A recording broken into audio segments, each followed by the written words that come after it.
Kami ang Team Becky and Balette!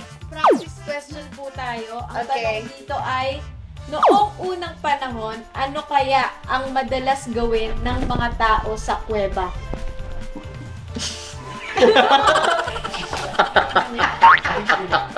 Ano? Matulog. Wala po, wala po. Walang ganun. Mamang kayo po. Mag-ano ng apoy? Magsindi ng apoy. Top answer po. Ang galing! Pwede bang siya na lang yung captain? Huwag kang umaasa! Kamado niya Ito to na ang next eh. na sagot. Magtago? Wala po yun. Mag-sex?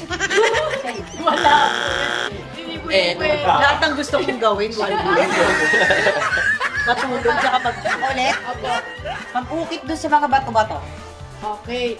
Nandun din po yun. Kasi meron sila yung mga... Magsulat sa pader. Dati, Tama naman. sumilong? Wala pa rin. Wala. Out.